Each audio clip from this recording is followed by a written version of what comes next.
Hey everybody, I hope you're doing well. So we're gonna continue Become Pine. We are at part 9. Last episode we got a huge reveal about Granny being not Granny, but actually Mom. So I can't wait to see where this is going. So let's go.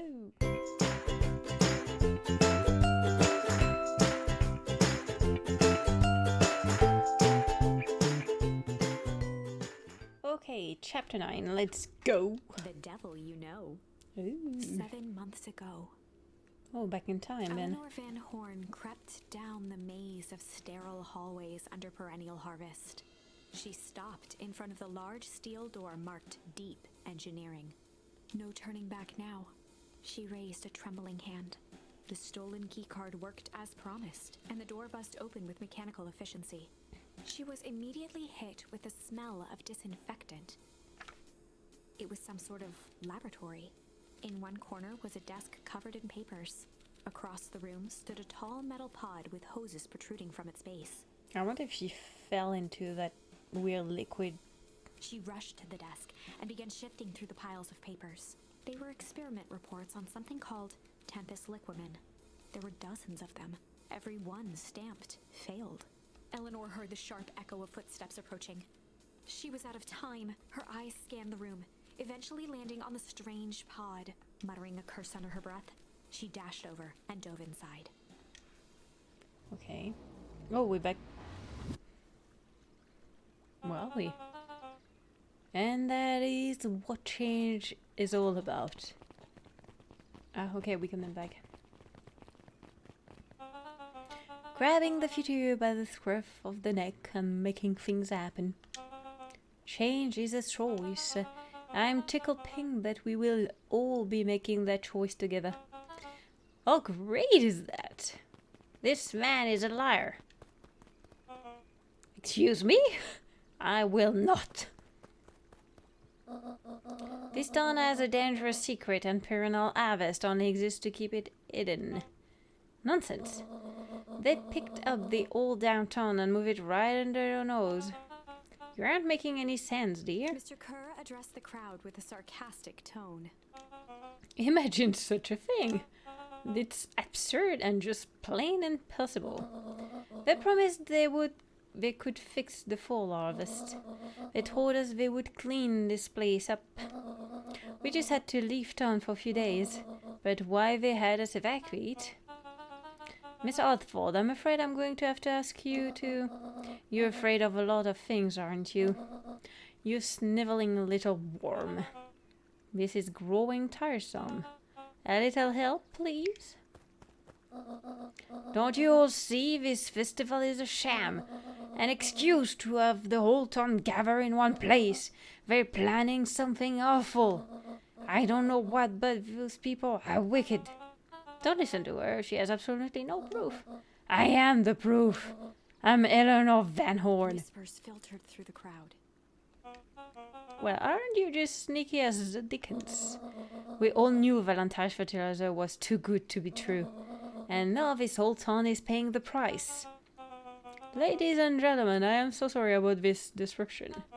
My associate will take this obviously disturbed woman somewhere comfortable, so that she can get the help she needs. She's not the one who's disturbed. You two-time clown. You all know there's something wrong with this town. It was just easier to look the other way. The truth is... Solomon? That's quite enough, Mr. Nuncreed. Torment dragged on Joseph Nuncreed's face. Oh, do you guys think it could be actually an adult but reversed? Yes, sir. Take them away. No, I want them to see this. And the ever-tempestuous Eleanor Van Horn. You've been quite the thorn in my side. Like a weed that burrowed in where it doesn't belong. I must confess, you look dreadful. He paused for a moment, plucking a piece of fuzz from his sweater and discarding it to the ground. Is he Valentine? Considering yourself in rare company, you've managed to pull one over on me. It won't happen again. I knew you had some sort of plan to disturb our little party. But alas, I expect something a bit more impressive than incoherent rumbling. No matter. Your failure are yours to bear. Mr. Kerr. Yes, sir? It's a shame it was cut short, but I thank you for that rousing oratory. I will take it from you. Yes, sir, of course, sir. You have done quality work for me, William. You can look forward to the recompense we agreed upon. Kerr gave a bow of deference. Fonder, you are most gracious. Gasps rippled through the crowd. I knew it. Thankfully, we can dispense with the formality from here on out. Solomon pulled a glass vial from his pocket. In one smooth motion, he downed its contents. A triumphant smile grew across Solomon's lips. You can all call me Sharper Valentine. His body and face began to contort and expand as he disappeared into a belching What the green heck is mist. going on?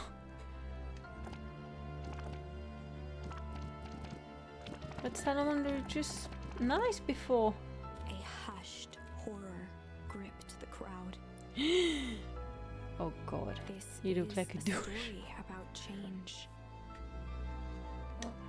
What? No! Ah, so you didn't see that coming. Good. Sharper examined his new hands. Well, this is quite an improvement. Everything looks so much smaller now. I don't know, I was right about one thing. The festival was a ruse. I wanted you all to witness my glorious return with your own eyes. Why does everyone look so downtrodden? This is a celebration, people. Maybe it will help if we set the mood. Mr. Kerr, be a dear and reveal the sign. Ha, wonderful. Sharper choked out a crude squawk of a laugh. Frustrated grumbles sprinkled through the crowd. Sharper, you malicious bastard. Oh, that's creepy. I'm glad you're back so I can tell you to the face. You destroyed this town. We ain't gonna let you away with it again. Sorry, this is not the time for an audience participation. Some assistance, Mr. Kerr? Kerr gave a subtle nod to the clipboards. You coward! Does anyone else have something to contribute? A helpless quiet settled over the crowd. Can't we just, kill him? I thought so. Did you all truly believe you could be free of me? A ton of complete and utter fool. Your people should be celebrating my return. You clearly lost without me. And that led me nicely to my children. Daddy? I give you both the greatest gift as a parent can give. The opportunity to prove yourself in my absence. Squandered. To say I'm disappointed would be an understatement. But silence, Augustus, an adult is speaking. I don't know which is worse, a son who completely hopeless, or a daughter with such potential is inevitably let me down. Heiress, you failed me with admirable consistency. Thankfully, he was counting on it this time. Father, I've been wasting my time, my dear. What have you accomplished? I was focused on cementing a legacy. Legacy? Who need a legacy when you can live forever? What about... It's alright, kiddo. I'm afraid you suffer from a complete lack of imagination. There's just no helping with it. Now then, where's Joseph? You didn't take the opportunity to slip off, did you? Ah, there he is. Everyone should give him a hand. None of this would have been possible without Joseph. I think you've said enough. Nonsense, the people deserve to know how helpful and loyal you've been. I only did what I did because he left me no choice.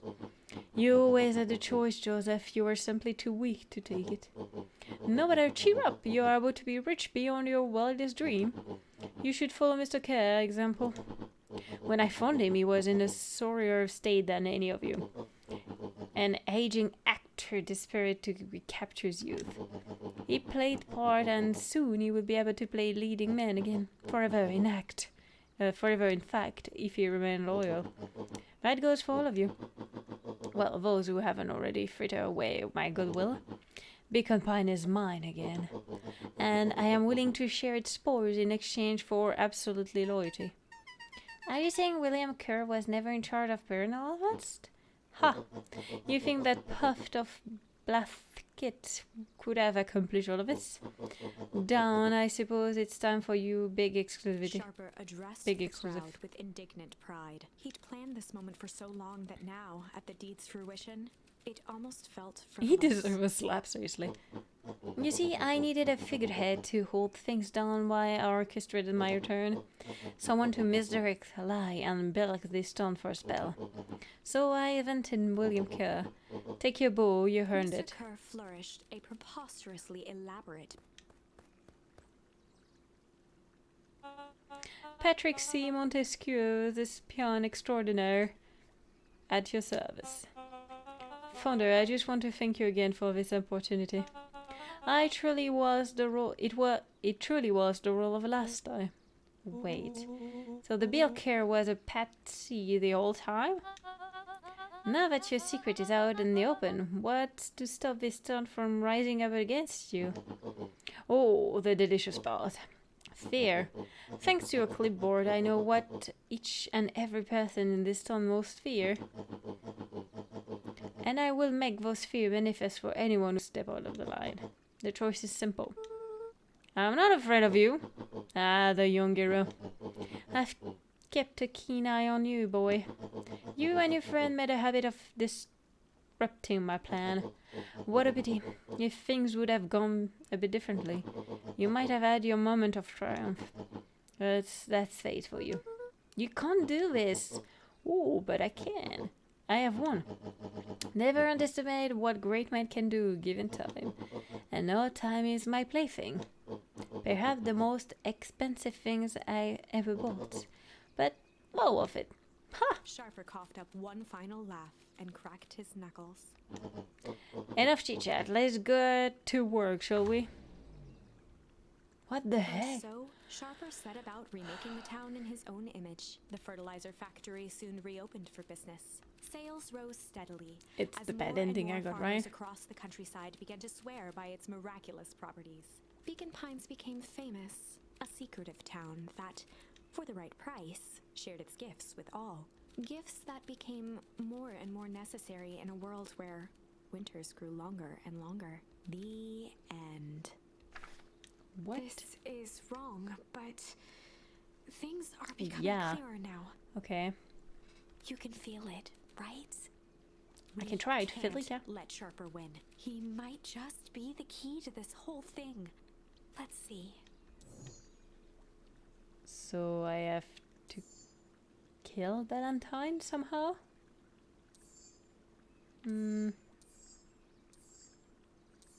Where do I see it in the tree somewhere?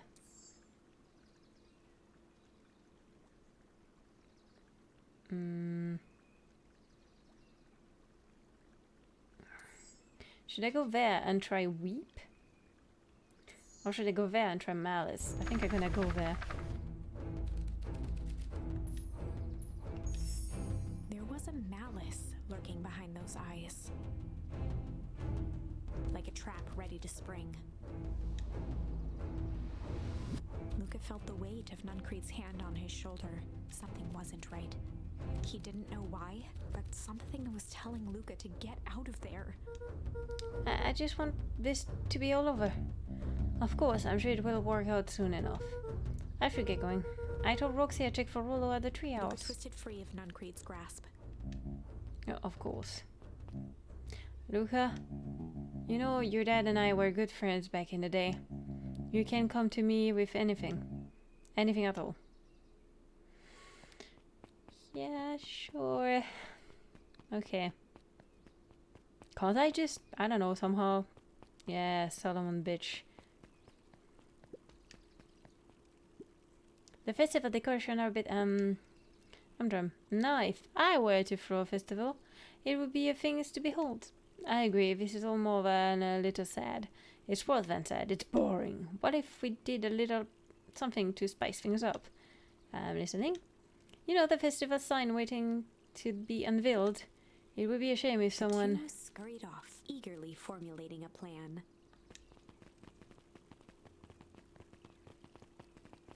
Can I destroy it somehow? Identify yourself, please. Nellie Woodwell. I work here now. I am unable to locate you on your staff roll. Oh, I don't officially start until tomorrow. Mr. K said I could come in early tonight to get a few things done. Hold, please. Clearance authorized. Thank you. Or half is the wait.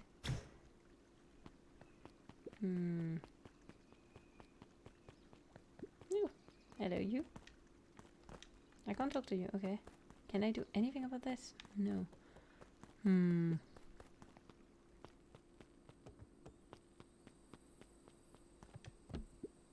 Rollo?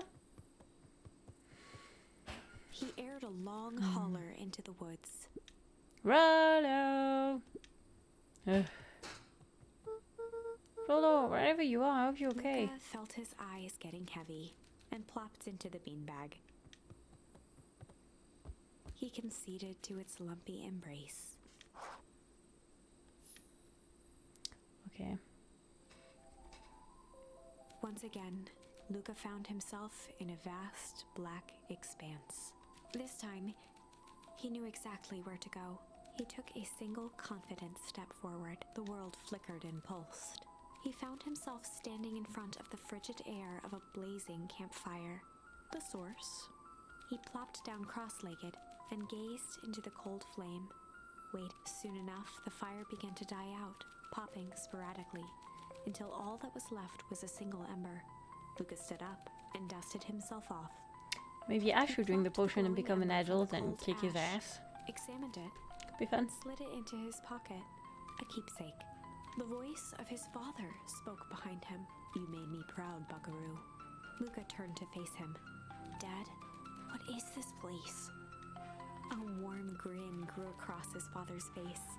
A place where everything that has been and everything that could be. And is the dad all really linked gone together. though? Luca found himself staring at his That's father's weird as face, well.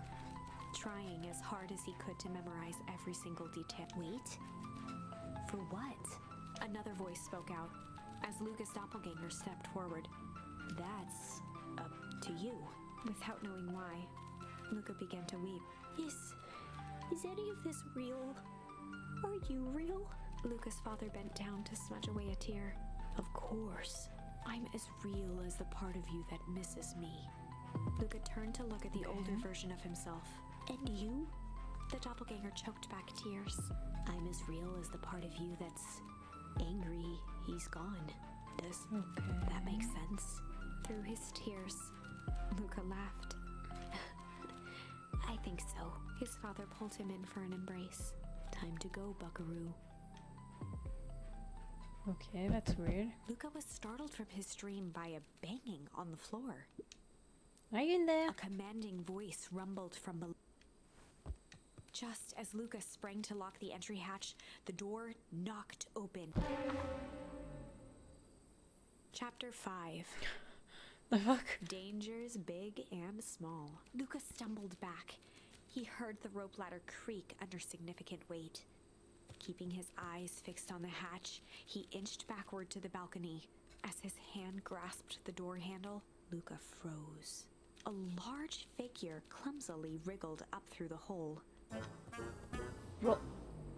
Rollo? Stop right there. Alright.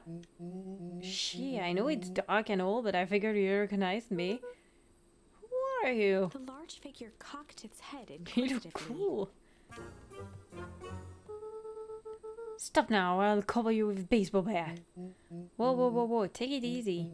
Luca, you need to get your eyes checked. It's me, Rollo. Nice try, but I know you aren't Rollo.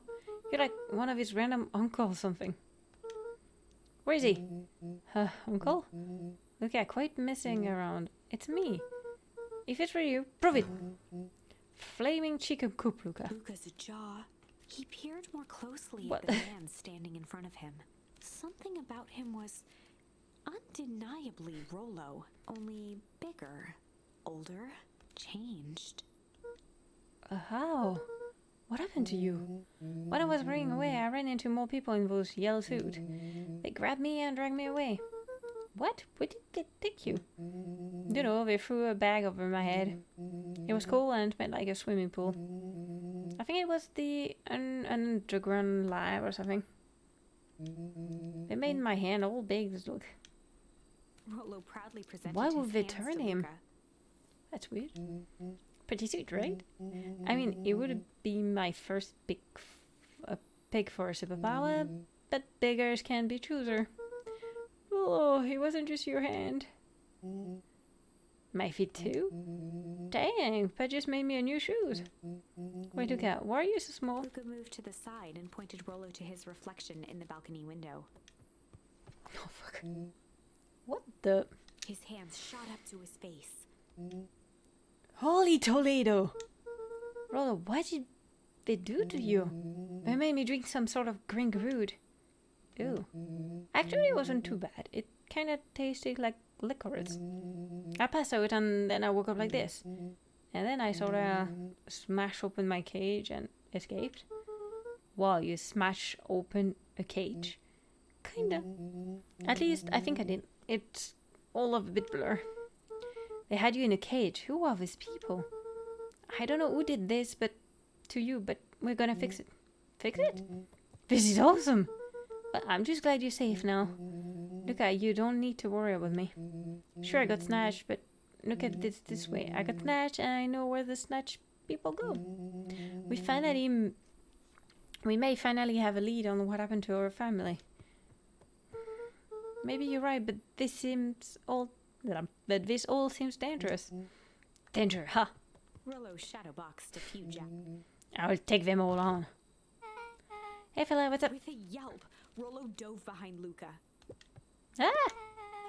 Did I come in a bad time? Who the heck are you? This is Beck. Sorry, something truly bizarre just happened and I needed help. I didn't know where else to go. So you're just hanging out with your large adult friend? I know, this is my buddy Rollo. This is your Mr. Friend. One and the same. He seems a little old. I will have you know this is a recent development. What the heck does it mean? No, I'm sorry, you're the one who just showed up out of nowhere. So we'll be asking the question. That's fair. How did you find us? You silly little treehouse? I think you mean silly little mission control. I hate to break it to you, but your secret path isn't so secret. And I could hear your racket from miles away. See, Luca, this is why we need to improve security around here. Not now, Rollo. Beck, you said something bizarre happened? Yeah, but... She shot a nervous glance at Rollo. Anything you can say around me, you can say around Rollo. That has been a weird day all around, hasn't it? Yep. Beck's eyes narrowed. Okay, so it all started when I made it back home. My first order of business was to try to salvage my hair. So I dyed with some stuff from the chemistry set my mom gave me. What do you call it? Okay. Just need to play cool. And hope no one noticed. Notice what? Nothing. It was just... Come over here and let me have a look. Oh honey, what in the world did you do to your hair? I just can't felt like a change. This is going to take forever to grow out. You were the one who said that change was a good thing, right? I was talking about your mother's new job. I was talking about us moving. Well, I guess I just took up yours into heart. Emma tried to put on a smile. Before I forgot, I came up here to tell you that Nelly had to go into work. Tonight? Mr. K decided it would be good for her to get some things done before tomorrow. That care guy seems like a grade A creep. Beck? He is! Him and his weird cult of personality. You are not going to ruin this job for Nelly. It means too much to her. Oh, I know exactly how much it means to her. It means enough to her to exile a daughter to this podunk town. This place sucks. The people are weird. You just don't know them yet. It's always cold. We're in a mountain, you will get used to it. I can't even pick up a single decent station on their radio. It's all banjo music and farm reports. You know, I grew up in a town not different from this one. Is that why you're better at talking to plants than people? Okay. So here's what we're gonna do. First of all, you're grounded. What? In the morning, I will have Nelly come and see what we can do about fixing your hair. You need to look presentable for the festival, but no another pit. She sighed, and after a moment, looked down at Beck sympathetically. I know moving is hard, honey, but that doesn't mean you have to make yourself miserable all the time. Other people seem to have that covered for me. Oh, and if you decide to rebel by dyeing your hair more... She flashed a sly grin and tousled Beck's hair. I will just shave it off for you. Think of how rebellious you will look then. Very funny. Thank you. Good night, sweetie. Good night, Mom. Wait. First of all, this town does not sucks. Second, you need help because you've got grounded. No. I'm sorry you got in trouble. It's my fault I got screwed in the first place. Don't worry about it. I actually kind of like this look. Great, can we get back to the story now? This next part is the important bit. I have this radio upgrade with my mom, and I was too hungry to sleep, so I tried to dial in something worth listening to.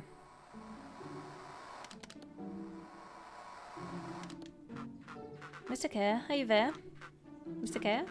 Yes, I'm busy. What is it? Apologies, I have the founder in line. Patch him through immediately. One moment. Hello, sir. It's so nice to hear from you. Skip the pleasantry. What's your report on the new lead researcher of deep engineering? Nelly Woodville seems to be integrating nicely. At this very moment, she's working to help us meet our deadline. She offered to work overtime before I even had the chance to suggest it. Excellent. And you have faith that she's capable of finishing the work left by her predecessor? Her work must be complete before the festival. I will make sure she stays days and nights until it's accomplished. Good. You know I feel I would lose hand. Yes, sir. Once she has finished the work, we need to make a determination regarding her long-term prospect in the company. Immediately, sir? I usually have more time to fully bring people into the fold. Where are the in-game, Bill? After your failure with Dr. Prescott's, I can't afford to take any risk, of course, sir. No loose end here, sir. Once she's finished the work, she will either leave the office completely committed to Perennial Harvest, or she won't leave at all. Perfect. Sir, if I might suggest, maybe we should delay just for a bit. Oh, it's just we seem to be rushing to hit this festival deadline, and rushing into things has caused some issue in the past. I see. Please understand that I just want what's best for you. I'm eternally grateful for all that you have done for me. Bill, I will make this very clear for you. I brought you in to make things run smoothly, not to have opinions. Of course, sir. Chin up, Bill. You're only a few days away from having everything you ever dreamed of. Yes, sir. Thank you, sir. Well, yeah. Just so we're clear, when they say loose end, they were talking about murder, right? Like actually killing someone. Capital murder. Gave Rollo a quick elbow to the ribs. Who is this Sonda? I was hoping you guys would know. Nah, as far as we know, Carrie's the top banana at Perennial Harvest. He's only scared of this Fonda guy. So we have an even topper banana in the field. What the hell is my mom caught up in? Has she talked about the job much? Not really. She said she was going to come in and continue the work of someone she respected. Luca, do you think that body at the warehouse was the person Beck mom replaced? That would make sense. Becky, it seems like Nelly's predecessor got loose-ended. I'm getting that impression. Okay, so we need to get your mom out of there before the festival happens. That's 2 days away. Won't she just come home after work? That creep on the radio said they were going to order there until then. So if she's not coming out, we gotta get in and get her. Beck flicked a large sheet of paper out of her pocket and slammed it on the floor. Maybe this will help. You have blueprints? Well, it's really just a welcome map from my mom PH orientation day. But it shows a layout. Sure, Looks like a blueprint to me. Look, here's the reception area. There's a big room marked Founder's office. It even has a small exit marked. Guys. We have a deadline. We have an objective. We have blueprints. You realize what this is, right? Willow started to wiggle with excitement. I think we're heisting. This is officially heist. Chapter 6: The Heist. They spent the night's end Okay, this is huddled going around good. that small map, formulating a plan to infiltrate the headquarters of Perennial Harvest. Okay, but I know what you're gonna say, but we're gonna stay at this to finish because it's already been half an hour, so we're gonna let the suspense go for a week. Well, so far we learned more. I hate Solomon now. I hope we're gonna succeed to finish soon. Looks like it's close to the end at least. So thanks again for watching and see you next time. Bye bye.